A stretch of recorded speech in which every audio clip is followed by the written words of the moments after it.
Hi, hello, good morning po. Uh, I would like to introduce myself first. Ako po si Romeo Vasquez, 70, no, 66 years old. And currently po, nandito po kami sa Canada, uh, together with my three children. Uh, Nagbabakasyon po kaming mag-asawa dito as of this day. And yun po, I would like to welcome you to this Facebook video channel. Uh, Nasa ano po kami, account na In Jesus' Name. And I would like to welcome you on this video uh, channel na matagal ko pong pinag-isipan kung gagawin ko to or do some other things. Currently po kasi, I am a retired seaman at kaming mag-asawa ay retired na po. And yun nga po, nandito kami sa aming mga anak currently. One of our daughter, isa lang po yung ano namin, anak na babae, si currently po Canadian citizen na po siya just recently. And yung pong isang anak ko pang lalaki ay permanent resident status po dito sa Canada, yung pong middle son ko. At yung eldest ko naman is currently just arrived here and he is now working under work permit. Yun po. Kaya po we have the opportunity to come here and take some vacation. And currently po winter po dito. Kaya balot na balot po ako dahil kahit wala, napakalamig po ng panahon, napapaligiran po kami ng snow at kaya po medyo naka-close costume tayo ngayon. Again, good morning. The intention of this video is to open uh, a channel na po concerning family matters. So ito pong video natin will be focusing entirely on family matters. Kasi po it is now a pressing uh, concern, yung pong sa buong mundo, yung how we manage to to build a family. Napakarami na pong mga uh, ino-offer ang mundo natin, and somehow ay meron po na tayong mga pressing problem which confronts every family. Uh, Especially po itong channel na to for the parents. This is a venue where we could exchange yung ano po yung experience natin as parents at ano po yung mga success natin as parents, and also yun ding mga sakit natin as parents kasi po we can never deny the fact that we are facing a different kind of children nowadays, especially during this technology days na ang dami nating kalaban in rearing our children. Hindi lamang po yung mga games, kundi yung pati yung mga iba pang mga nakikita ng ating mga anak. Dati television lamang po and cinemas, but now in just one click ay na-open na po sa kanila yung buong mundo. At ang nakikita naman po natin sa social media ay hindi puro magaganda. Meron din tayong mga nakikita na mga uh, hindi pa nararapat na makita ng ating mga anak. At yung iba naman po ay nasa age na nakikita nila how they would handle the social media. That becomes one of the greatest challenges and opportunity for us parents kung paano natin po gagabayan ang ating mga anak. So, this channel is open for ideas, experiences as parents, no? Yung current experiences po natin bilang mga magulang at yung mga past experiences natin as parents. Napakadami pong involved na emotions at mga sakit at mga saya in concerning our children. So, yung iba po nasa stage po siguro ng nagsisimula pa lamang, yung iba naman nasa gitna na, at yung iba naman ay nandun na ah, sa sa rurok ng kanilang mga anak, kung saan po sila nakarating. But all through these stages, we are we as parents are experiencing emotional turmoil. Hindi lamang po success o happiness, kundi marami po talaga tayong mga sakit na nadadanasan bilang mga parents. Yung iba po tahimik lang, just accepting it. At yung iba naman po ay nasasaktan, gustong magsalita pero hindi makapagsalita. And others are open, no? Open po sa paglalahad nila ng kanilang experiences. Ito pong channel na to is focused on that, mainly as parents. Let us share our journeys, ups and downs, whether ano po siya, yung joyful experiences or somehow yung nakakasakit ng damdamin bilang magulang na experiences natin. Let us share our experiences so that each and every one of us could learn from it. Baka po yung experience nyo makatulong sa akin o yung experiences ko naman makatulong sa inyo. And let us strengthen one another emotions and yeah, personality as being a parent. Iba-iba po ang experience natin. Pero kung nasasabi po natin yan, medyo nakakalawag po sa kalooban yun and nakakapagbigay din po ng inspiration sa iba pang parents naman that is facing the same problems.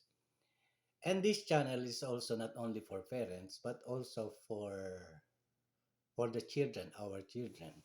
Yung mga anak po natin can somehow comment on the topic that we will be discussing now and the succeeding video uploading na gagawin natin.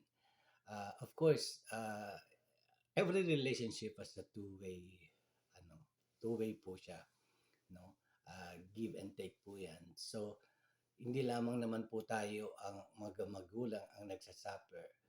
Alam po natin higit sa lahat that our children are also somehow suffering from us as parents, yung po mga pamamaraan natin in upbringing them, in rearing them. And somehow, meron din po silang idea on how to to to express their own individuality. Kaya po somehow yung pong pamamaraan natin posibleng hindi po nag-a-adapt o hindi tugma sa karakteristik ng ating mga anak na kadalasan doon nang nagsisimula ang mga problema at sakit ng bawat isa sa atin. So this channel is open for parents as well as children who wanted to comment, who wanted to suggest, who wanted to respond sa lahat ng mga maririnig nila towards us as parents. At gayon din naman po tayo, let us open our hearts and mind in listening sa ating mga anak because it is very important that we listen to one another and the love can be expressed by listening to one another. So yun po yung main agenda ng vlog na ito ay ng video na ito. Ano po? Family Matters in Focus. Yun po yung atin. Now, bilang pasimula po, I would like to share with you yung ano po ba ang definition ng family sa diksyonaryo. So, ah, sabi po sa dictionary, a family is the basic unit in society traditionally consisting of two parents rearing their children. So, yun daw po, traditionally, at alam natin na when pagdatawag po tayong family, they are parents and they are children to rear. No? Any of various social units differing from but regarded as equivalent to the traditional family. Minsan po single parents, minsan naman po ay parents, two parents, the father and the mother, that consist ideally a family. Ano po? Spouse and children want to spend more time together and building a relationship. A group of individuals living under one roof and usually under one head. That is household. Household, family, the same. No po? A group of person of common ancestry, clan. So, yan po, dugo natin siya, dugo natin ang bawat isa. Dumadalaw yung dugo ng mga magulang sa kanilang mga anak. That is basically a family. So, a group of people united by certain conviction or a common affiliation. Fellowship, clan, household, family are all the same. So ano po ba yung family when it comes to the society? Sabi din po sa research natin, the family is the foundational institution of society ordained by God. It is constituted by marriage and is composed of persons related to one another by marriage, blood, or adoption. The family is a fundamental institution of human society. Yun po yung sabi ng ating research. No? At matagal ko na rin pong alam na sinasabi, natarinig ko, na yung family daw po is the fundamental unit ng society. Meaning, it plays a very important role sa ating society. No po? From the beginning, very vital po ito na part ng ating society.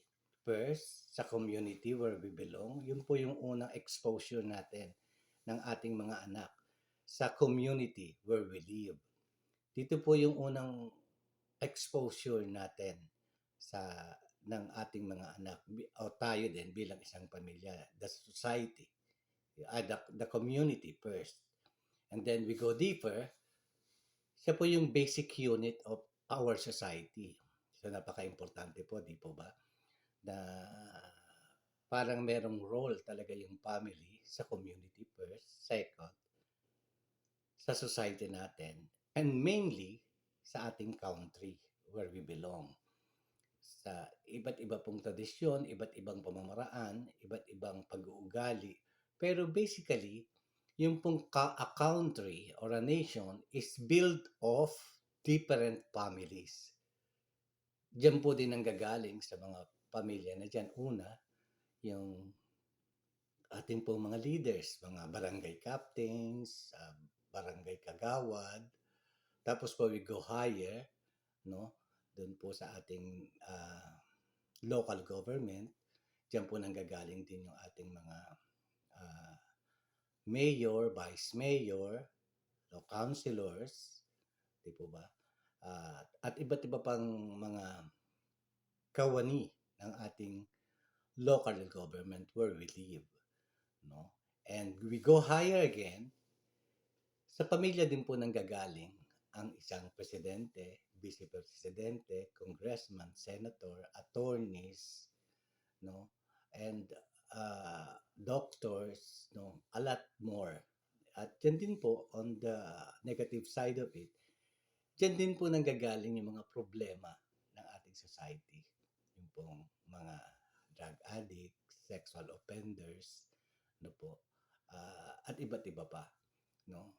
Without a family, wala pong bubuo ng isang community, wala din pong bubuo ng isang local government, and especially walang bubuo ng national government of a country.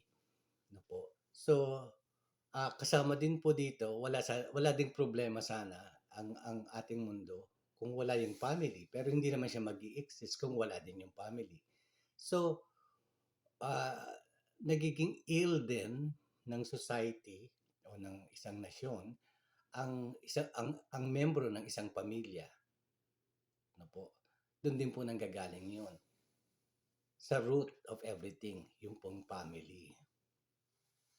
So, kung kung meron po tayong magandang pamilya as a starting point, meron po tayong tamang mga anak that we able to rear very good and provided the basic needs of them, no, ay makaka-assure po tayo somehow na meron tayong magandang community, magandang local government, at magandang national government, as well as a progressive nation. Dahil po sa isang pamilya nanggagaling ang mga doctors, mga teachers, civil servants, at mga fireman natin, mga police, lahat ng kailangan ng isang nasyon ay doon po nagmumula sa isang basic unit of society. Doon po sa pamilya na siyang topic natin, major topic natin sa video na ito. So, what is the purpose of this video? What is the goal? The goal of this video is to learn the importance of family, learn that relationship starts with family, the responsibility of a parent, the responsibility of a child, and of course,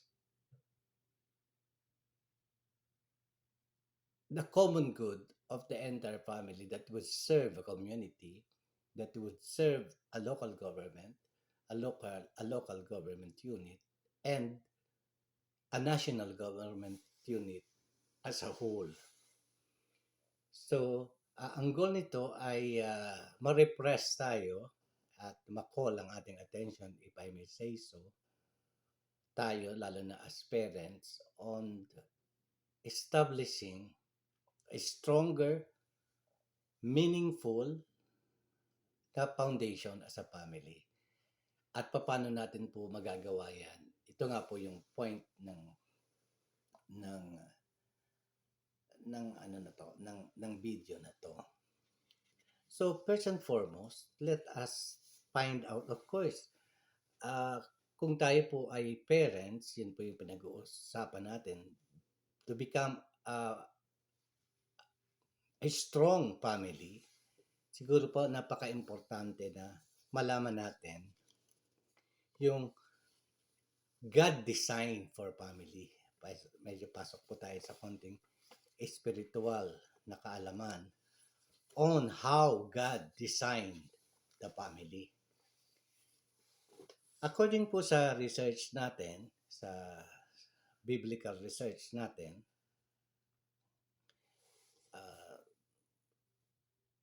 our faith in God has a major role in establishing a strong foundation in every family. At naniniwala po ako na kahit na yung ating country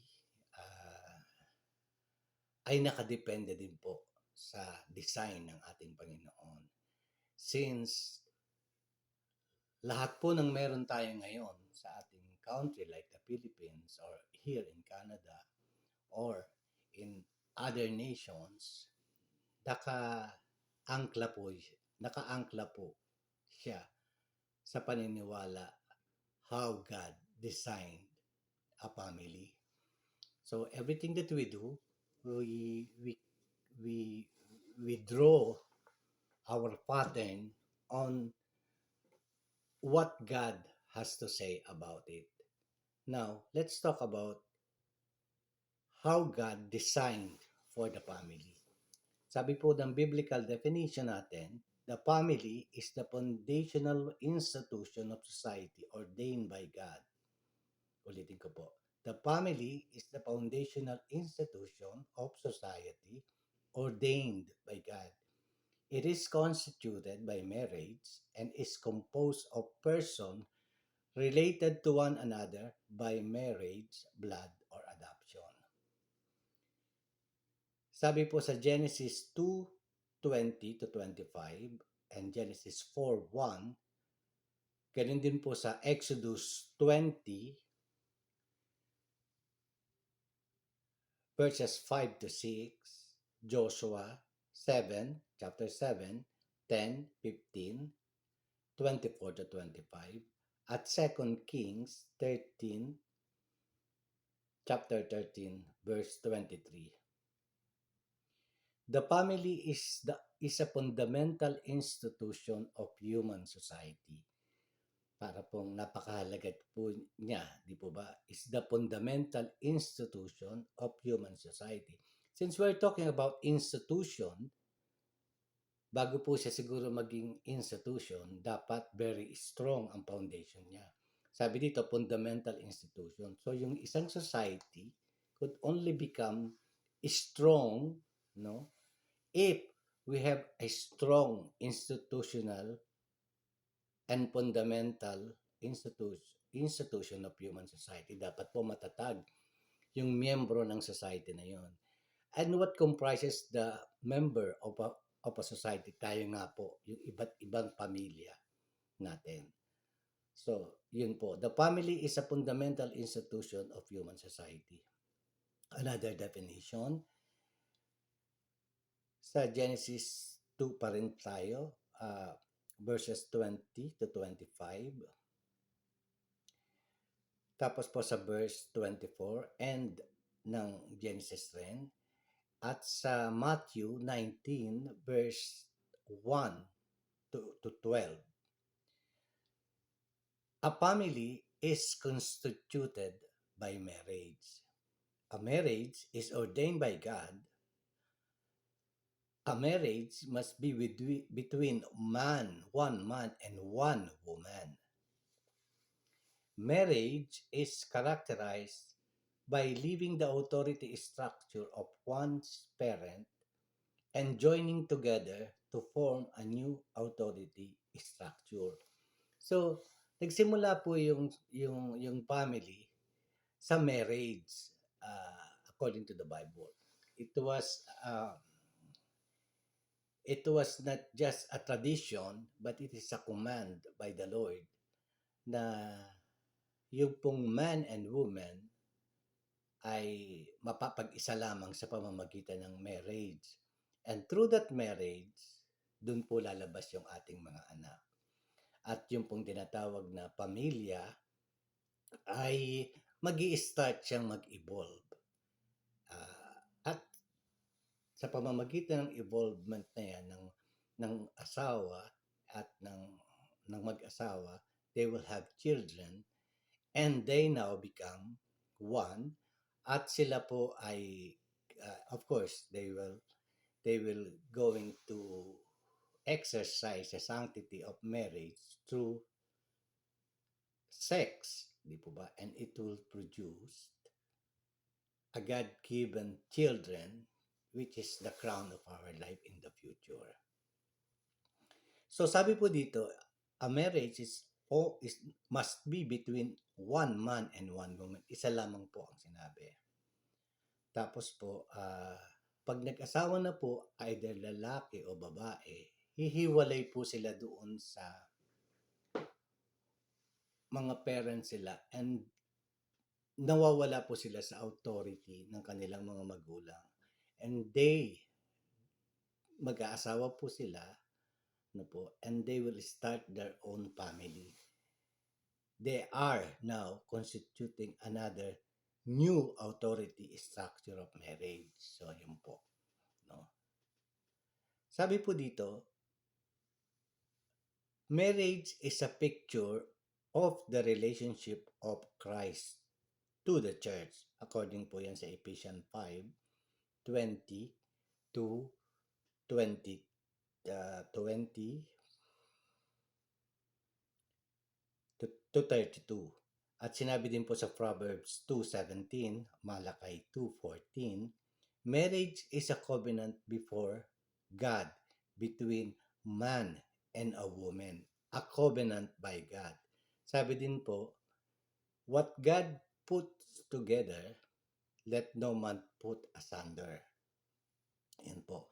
So this is a holy and instituted by God, yung pong marriage, which result to build a family. So from the very start po, it is commanded by God, a covenant by God, an instruction from God. Ganun po siya ka-importante, yung pong marriage natin na nag-result sa building of a family that affects the entire society. So, sinabi din po ito po yung sinabi ng Genesis 1:28, God has commissioned and blessed humanity with a charge to be fruitful and multiply. Isa po ito sa instruction ng Panginoon, go and multiply. But you can only go and multiply na po with the blessed sacrament of marriage. Doon lamang po yung authority na yon. Outside this is not a part of God commandment. Yung pong meron po tayong nakikita ngayon na yung pong mga anak is naging anak without marriage. Pero hindi po yun ang kagustuhan ng Panginoon when it concerns to building a family. You should be married first to the sanctified po yan ng Panginoon yung marriage because it was a blessed sacrament. Without the blessing of the blessed sacrament of God by marriage, diyan po na nag-umpisa yung ilang problema ng ating society ngayon. Nasira po diyan yung basic foundation of a family. Ano po? Pero we will discuss that point later on.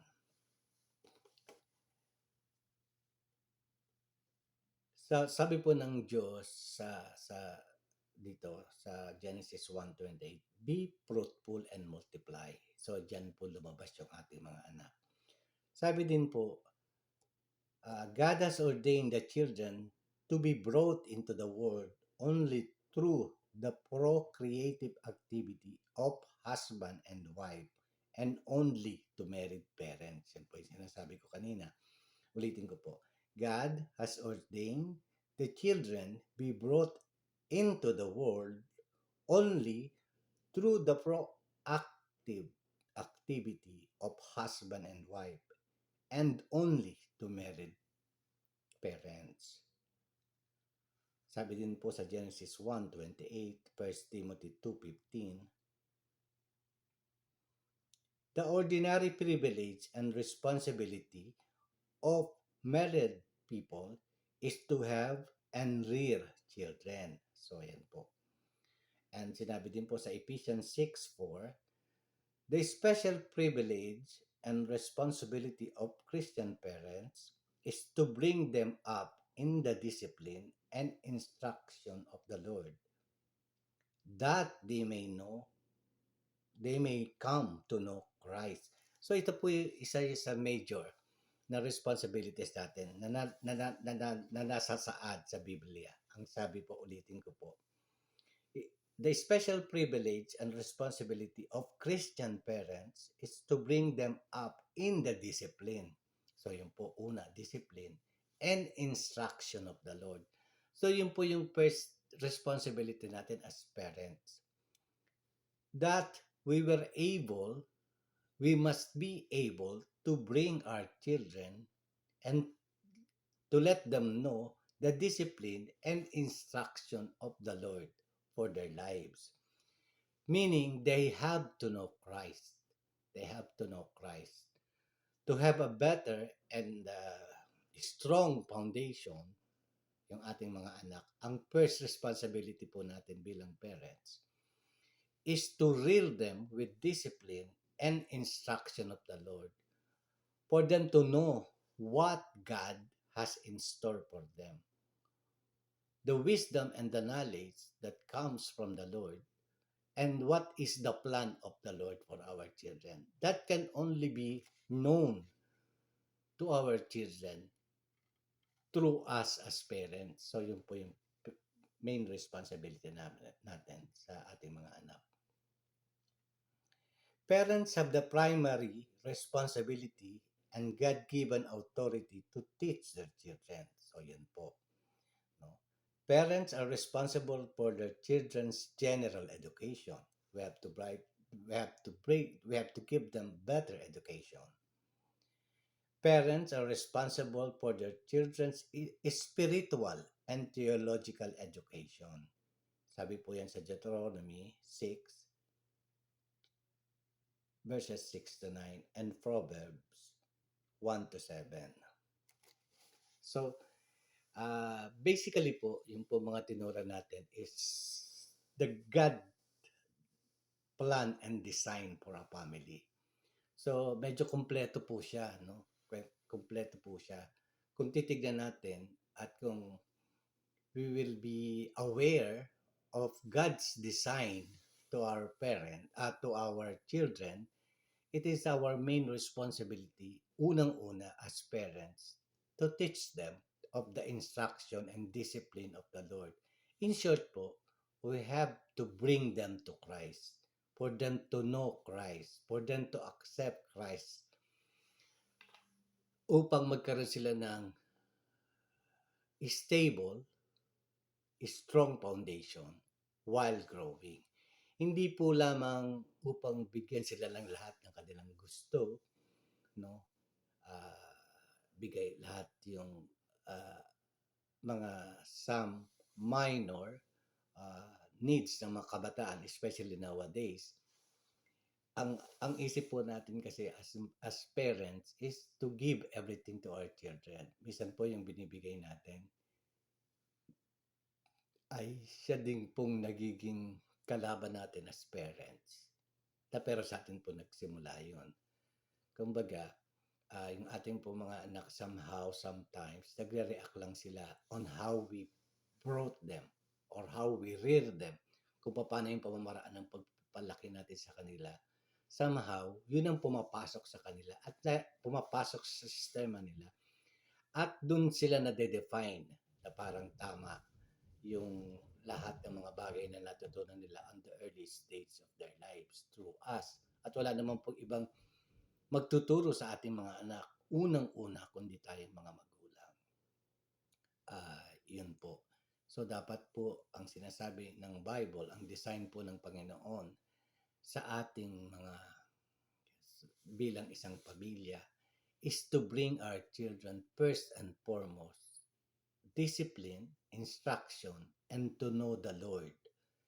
Naniniwala din po ako doon na sa bagay na yan. Dahil our children is a gift of the Lord. Actually po, sabi po, yung children are our crown as parents. Ito po. At even us, bago tayo naging parents, naging anak din po muna tayo. No po. Napaka-importante po na kung ano yung tinuturo natin sa anak natin, binibigay, sineshare, or how we express our love to our children becomes their identity. Sa atin po, ang unang nagtatayo ng self-identity ang mga anak natin, kung ano po yung pinipid natin sa kanila. Sabi po dito, dapat din natin silang bigyan ng ng edukasyon, aside from yung pagkilala sa Panginoon una, we should provide them a better education. Minsan po talaga, ah, isa lalo na ngayon sa standard ng society natin, dapat nasa best school yung anak natin, dapat nasa private schools, di ba? Yun po yung basihan ng status symbol na pinipid natin sa ating mga anak. Well, in fact, meron din naman pong mga public schools, or instead of just a private school, pwede naman pong Christian school, kasi po doon po ay masasalang sila talaga sa salita ng Diyos. No po. Napaka-importante po ng yung basic foundation of knowing Christ in their life at the early beginning. Dahil po wala naman silang tatakbuhan, lalo na kung wala na tayo, kundi ang Panginoon lamang. At since the Lord has a greater plan for us, more than the plan of parents to their children, more than the children itself, yung plan nila sa sarili natin, ay meron pong mas better plan ang Diyos sa ating mga anak, sa ating lahat. So, mas maganda pong i-focus natin yung ano ba ang plano? What is the greater purpose of our children's life? Yung po matulungan natin silang ma-identify yung greatest purpose nila sa buhay. At maging tayo, dumaan tayo dapat doon. Dapat ginawa din ng mga magulang natin yun, na ano ba yung purpose ng Diyos sa buhay natin. So yun po. Before we go further, medyo humahaba po siya, pero we will discuss some other issues concerning our topic, family matters, in the next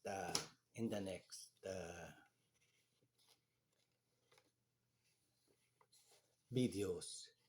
Now, another research that we have made is yung ano po, what are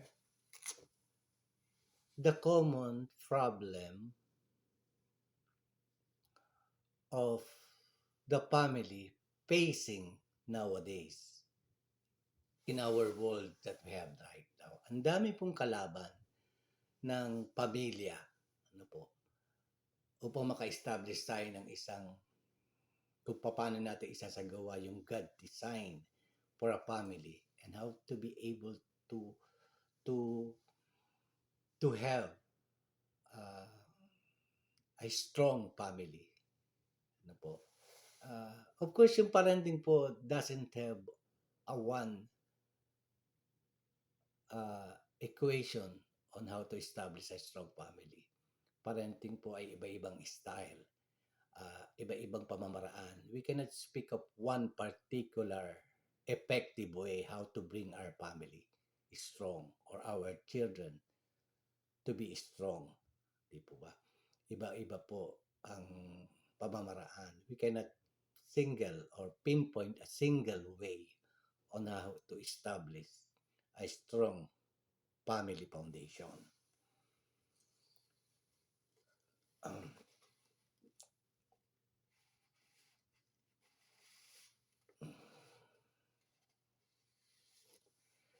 Meron po akong na-research na yung 8 common causes of family conflict nowadays facing our society.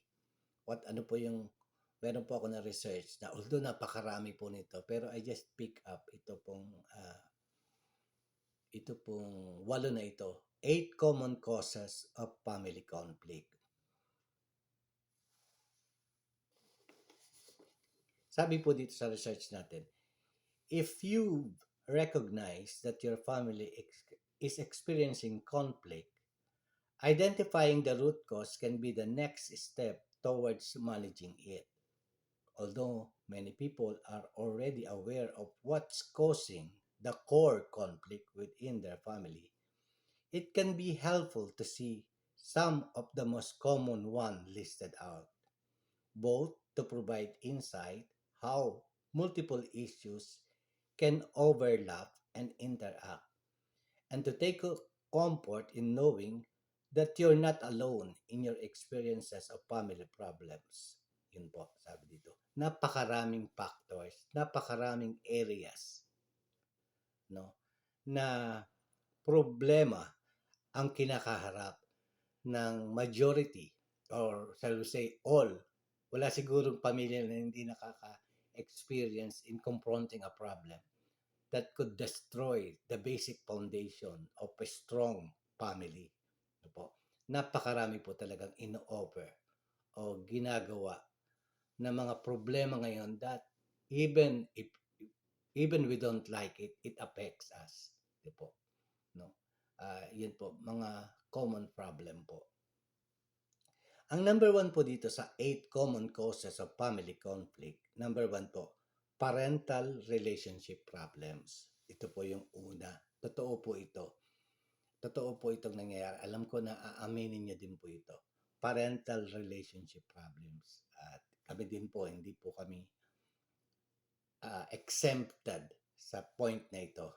Ito sa one causes of family conflict. Na-experience po namin to. At alam ko, marami din po nakaka-experience sa inyo ng mga ganito. Yung parental relationship problems. Parents who are constantly fighting, whether they are still together or separated or divorced, can cause tension for all members, especially children. One parent who is in an unhealthy relationship with someone can also be distressing for the other members to observe. So, ang sinasabi po dito, yung pong parents sa parating nagkaaway, medyo guilty po kami dyan during the early days ng aming relationship ng aking wife.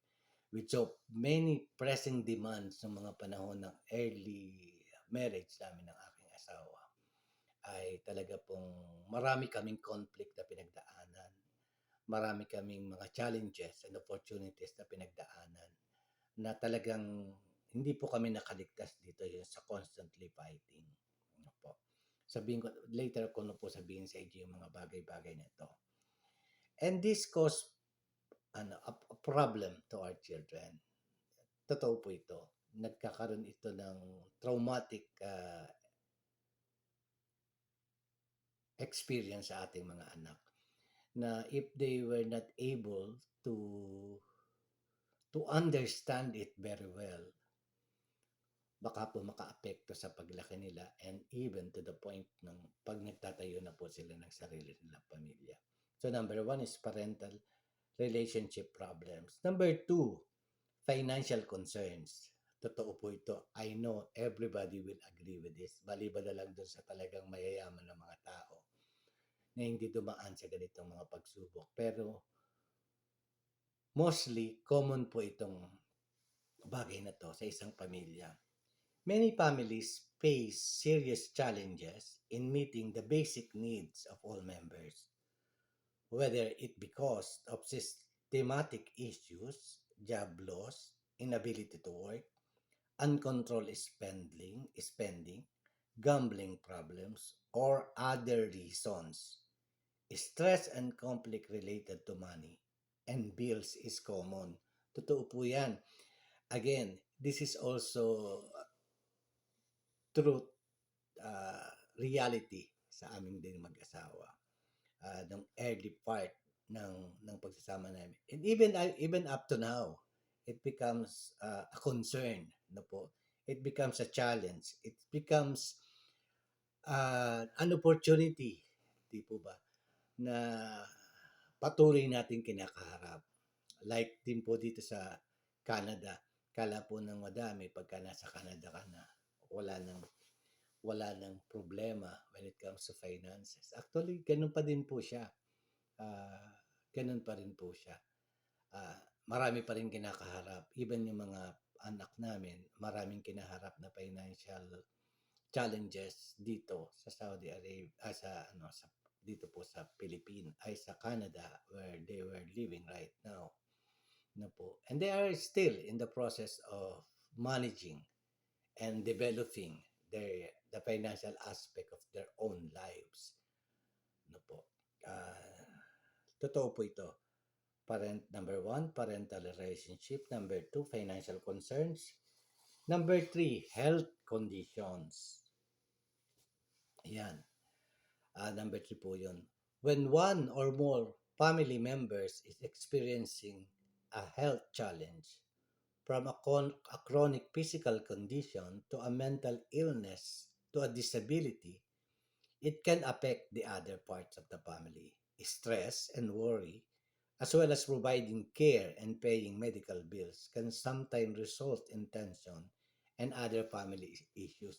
And I know you would believe on this na totoo po ito.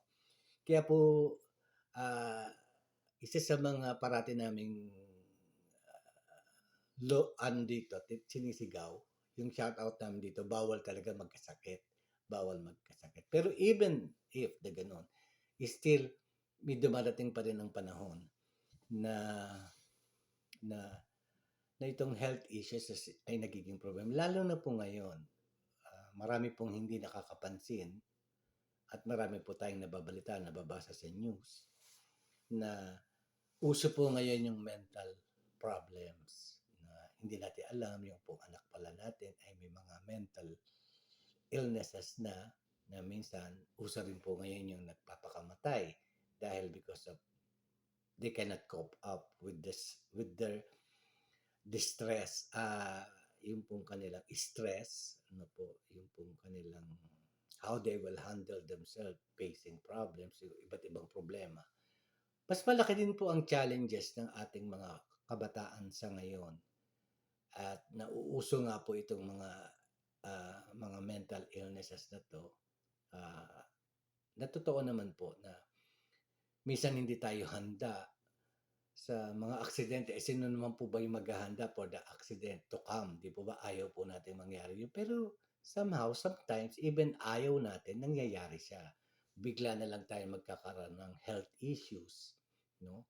Na minsan, ano po pa, life-threatening pa. Buti sana kung minor issues lang about health. Pero meron pong times na challenges po talaga na yung napakalaking challenge doon sa ating health issues. And it causes financial stress sa ating pamilya. At ito din po yung nagiging sanhi ng mga problema o causes a family conflict. Yun po. Tapos po, number 4, totoo din po ito, toxic behaviors between family members. Sometimes, stress or dysfunction in a family can be traced primarily to the toxic behaviors of one member. For example, someone who frequently engages in a manipulation tactics, dishonesty, scapegoating, or similar behavior can be extremely difficult or even dangerous to live with. This can be personality traits or signs of a certain personality disorder. Totoo po ito, no po, yung toxic behavior between family members. And most of the time, hindi na kailangan ng sakit para maging toxic member ka ng family mo. Di po ba? Minsan, normal situation lang. Talagang meron tayong na member ng family na toxic. Parating negatibo ba? Parating walang tama, kundi parating mali. Ano po? Walang right approach on how to deal with it, with that person. Pag toxic po yung tao. Parang gawin mo na ang lahat, pero parang walang solusyon sa kinakalagyan. Ano po? Meron naman yung reality na halimbawa po, meron po tayong anak na somehow yung merong Down syndrome, health problems, minsan naman yung marami, iba't iba. Minsan po very challenging po yan.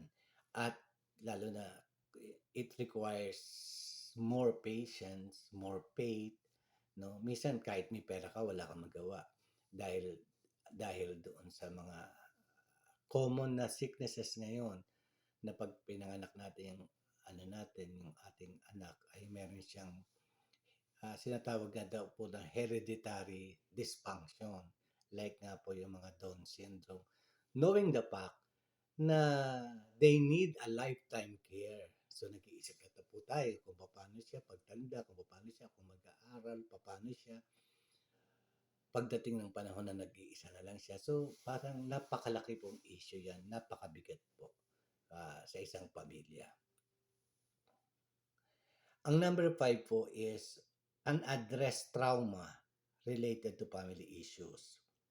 So in common cases, trauma that has not been effectively and healthy recognized, processed, and healed will cause issues in a person's life in some way.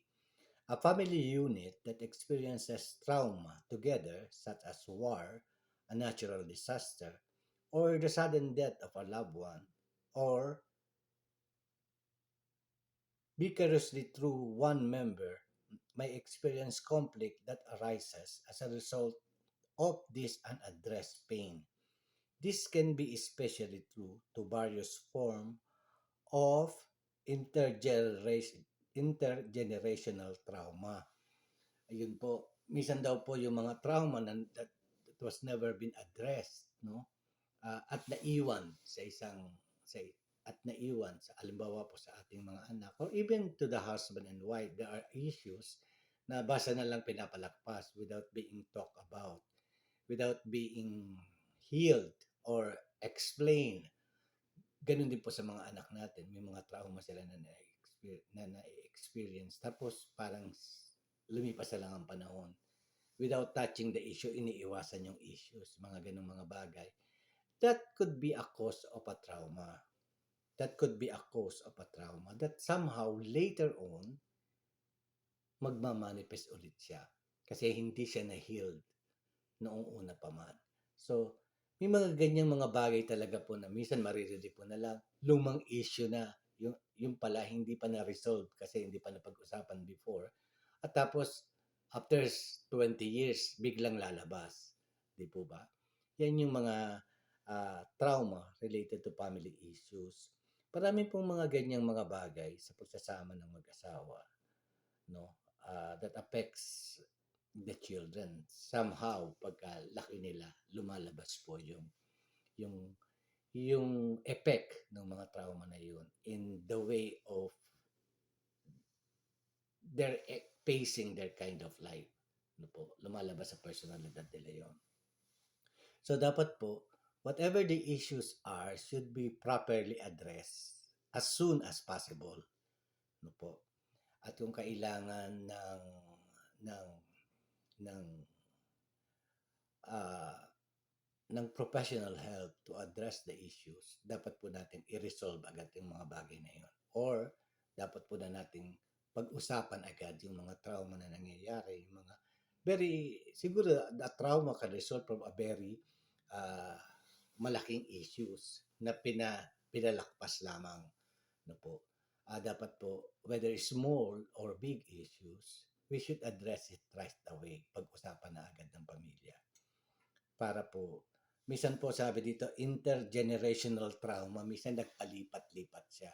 Minsan, halimbawa, isang mag-asawa, meron silang, bago sila ikasal, meron silang trauma sa dati nilang pamilya. Tapos po, nag-asawa na sila. Tapos, yung trauma na yun hindi na-resolve o napag-usapan, nag-asawa po, nagtayo ng pamilya. Tapos, yung mga ganung mga bagay, pumapasok ulit doon sa bago nilang pamilya na binubuo. At nararamdaman yun ng other family members. No? Tapos, naapektuhan din sila. Tapos, kukuhanin din yan ng ating mga anak dahil yun yung nakita nila. So, palipat-lipat. Intergenerational trauma. So, before this thing could happen, it's very important to note na whatever problems, big or small, we should address it right away. Or we should help, try to get a professional help to be able to resolve issues, especially kung malalaki po itong issues that would affect our own life and succeedingly, baka ma-transfer natin to sa ating mga anak. So, yun po yun. Ang number 6 po is unhealthy expectations. family members who feel pressure to conform to unhealthy and or impossible standard may experience negative effects as a result. For example, a household where each is expected to perform perfectly in school, never express negative emotion, or never bring up conflict can eventually cause them to disengage, or last out. Opo, totoo po ito. Lalo na po tayo mga magulang, since we have want the best for our children, no po, minsan po, yung pong pag insist natin ng best expectation natin sa ating mga anak, hindi nakabase lamang sa para maging maayos ang buhay nila. Kung hindi meron pa po tayong duktong doon, mabuti pa yung anak ni ganito, mas matalino, mas maayos magdamit, mas magaling, mas ano lahat. That is, palagay ko po, magkakaisa tayo na isa po itong mali. Kasi po, every individual was been designed to have a unique individuality. Kaya po hindi po dapat talaga. Even our childrens, they have different, kahit magkakapatid po sila, they have different characters. They have a unique individuality, different from each other, kahit na magkadugo po sila. So, siguro po, at totoo naman po ito, na masyadong mataas ang expectation natin minsan as parents, and we are pushing our children more than they could, and natatakpan po yung sarili nilang individuality at hindi po na-develop yun. Minsan it cause problem po talaga, major problem sa pamilya, no? Kasi napoprostrate yung parents, na lumulungkot yung pamilya, yung bata nade-depress din, no po. Nagkakaroon siya ng ng issues ng self-confidence, di po ba? Kasi hindi siya na na nare-recognize who he is and who she was. Ganun po. So, dapat po, we should know as parents, hindi po tayo, let us get to know the negative and the positive side, yung capacity ng ating mga anak. And through that, doon natin sila i-develop, no? I-develop out of their own personality, out of their own gifts. No po. Alamin natin kung kaya talaga nila to, kung hanggang dito lang sila, let us push them to be more, but let us not push them to be a different person. Misa po, kapupus natin, nag-iiba na po yung pagkatao ng ating mga anak. Hindi na nila na-exercise yung true identity nila. Kaya po, hindi sila masaya, hindi sila confident. Meron silang tanong sa kanilang mga sarili because hindi na-develop yung true personality nila, yung how they were created by the Lord. No po. Tapos po meron din tayong mga magulang na impossible standard. Alam naman natin yung ating anak, hindi naman siya ganun katalino. Tapos ang gusto natin, yung grades niya, ganito, dapat ganito makuha mo, dapat ganyan. Pag di na nakuha mo, wala ka kwenta, wala ka ano. So, di po ba? Kung hindi naman talaga siya masyadong matalino, hindi lang naman sa katalinuhan nagtatagumpay ang isang bata. Meron po siyang gift na i-develop talaga ng Panginoon. Meron siyang a better place for himself assigned by the Lord. And for whatever he is nung bata siya at nung tumanda siya, anuman po yun, yun ang nakatugon, nakaplaan na blessing sa kanya ng Panginoon. Hindi po naman porket hindi siya matalino, ito po, hindi naman siya pagpapalain. Marami po tayong nakita ng mga hindi naman masyadong matalino, ano po, pero nagtagumpay po sa buhay kasi po, yun po yung na-develop sa kanila, yung kanilang true personality. And through that, kung paano sila ginawa ng Diyos, they will be blessed by the Lord. Hindi po naka-focus lamang yung blessing ng Diyos sa mga matatalino. Kahit siya hindi po matatalino, ay merong nakadesign na gift or blessing ang Diyos. Yun po. Sabi po, impossible standards may experience negative effect as a result. Yun nga po, nawawalan sila ng confidence sa sarili nila na parang hindi nila kayang itayo yung sarili nila. Yun po. Baka parati silang mali, baka parating hindi tama sila. Yun po yung negative effect po noon.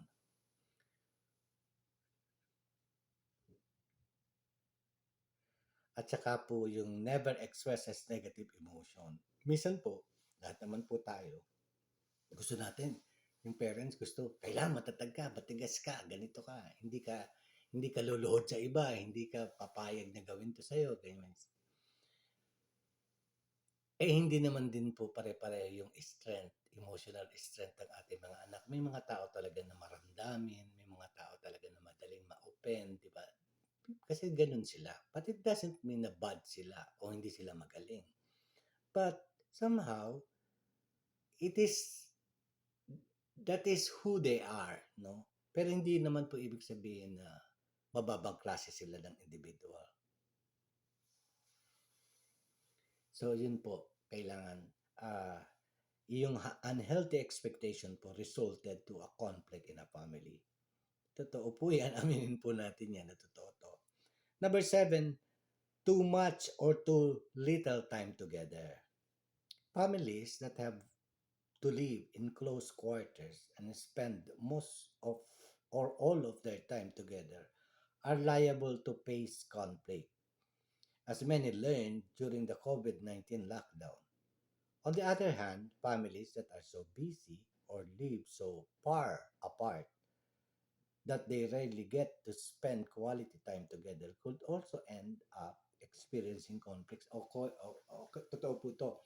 So parang spend together time with the family, parating kayo magkakasama, ganyan, nagkakaroon ng conflict.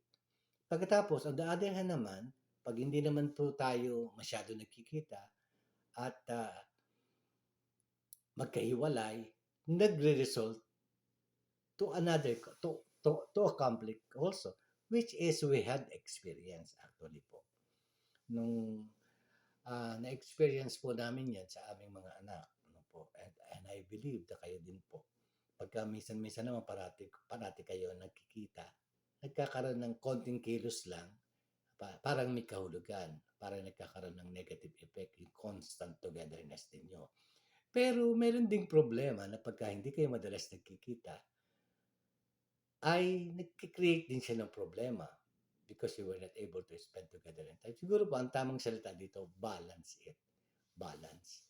Pero yun nga po yung conflict, yung pinag-usapan natin, 8 common conflict, causes of conflict in the family. So, very intelligent po ito. Too much or too little time together. So, where is the balance? Yun po yung hanap natin. And number 8, the last, poor or non-existent communication. Of course, we know, no, na very important po in every relationship ang constant communication.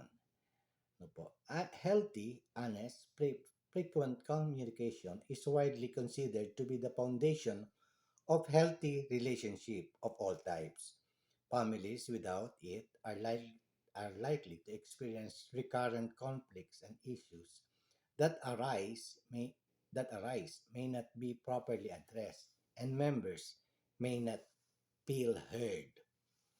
Addressing family conflict and promoting healthy relationship. So, yung kadalasan po o lahat ng mga problema confronting a family, ang isang solusyon lang po niyan, pinaka-best help is communication. Di po ba? Alam natin yung in every relationship, communication plays a vital role. Di po ba? In every kind of relationship, not only with the family, with other relationship of each and every member of the family. Napakalaki po ng role na pine-play ng proper communication. So katulad nga po nung sinabi ko, nasabi natin sa una, yung mga bagay-bagay, yung mga trauma na mga hindi na pag-usapan na po, o kaya mga problema na left na iwanan na sa matagal na panahon na hindi na pag-ukulan ng pansin at napabayaan na lamang na na hindi napag-usapan o naayos, somehow babalik po siya as a problem. And kaya napaka-importante po ng communication to every member of each family para po open. Nare-remember ko po yung time ng tatay ko. Ah, ang ugali niya po, every Saturday, we have a special dinner. Mahirap lang po kami pero special dinner, kunyari special. Pero sa ngayon po, hindi po special yun. Normal lang po yun. Pero para sa tatay ko, every time ng salary niya, every Saturday, susunduin po namin siya ng mother ko sa office at bibili siya ng special something. Tapos po, uuwi kami at kakain kami buong pamilya. And tapos pong kumain, ang unang gagawin, Saturday po yun, bring out the problem arises from Monday to Saturday. Yun po yun. Ano yung mga issues na naging naging problema sa loob ng isang linggo na yon, and we discuss it. Ganun po ka detalye yung tatay ko na sa kanya ko po nakuha yung upo tayo, usap tayo, ganun, ganyan. And yun po, nadidiscuss yung problema, tapos nare-resolve kung kayang i-resolve. Pero most of the time po nare-resolve. Kung hindi man po siya ma-resolve because wala yung majority ng pag-agree sa isang issue, so pinapabayaan na yun kasi maging another issue na naman yung pag-uusap na yun. So ganun po yun, napaka-importante po sa family ng communication. It plays a vital role. Hindi lamang po sa family, in every relationship. Kaya po, yun po, yung 8 common causes of a family conflict, ulitin ko po. Number 1, parental relation problems. Number 2, financial concerns. Number 3, health conditions. Number 4, toxic behaviors between family members. Number 5, unaddressed trauma related to family issues. Number 6, healthy expectations. 7, too much or too little time together. And number 8, poor or non-existent communication. Ito po yung 8 common causes of a family conflict na kinakaharap ng bawat pamilya sa ngayon. So we will end up here. Ito po yung first, ulitin ko po, ito po yung first video sharing natin, family matters and family in focus. Now, we have discussed a lot of topics nowadays sa video na ito. And I would like to request you para po lumawak yung ating community to like and share this video upang marami po tayong marinig na feedback, comments, suggestions, and somehow sabi nga po natin, maging venue ito sa lahat ng mga magulang at sa lahat ng mga anak to openly contribute their sides of the story and what are the problems they are confronting. Tapos pa yung mga magulang, what hurts them nowadays, yung pong current na kinakaharap ng mga magulang. Alam ko po napakaraming nalulungkot na mga magulang sa ngayon. And of course, to be fair, pakinggan din natin ang ating mga anak. Kaya yun sa mga masishare nito ng mga anak, you could also give suggestion, give your side of the story, give your side of comments, po. Saka i-share nyo din po. Baka meron kayong mga kaisipan na hindi namin alam bilang parents na nasa inyong kalooban din. So let's make it a family affair. And with the idea and with the goal that we could manage and help building a family strong foundation para na rin po dun sa mga nangangarap pa lang na magkaroon ng pamilya at nagsisimula pa lang na magkaroon ng pamilya. We could help one another to establish a strong family foundation that will result to a strong society, to a strong nation. Yun po yun.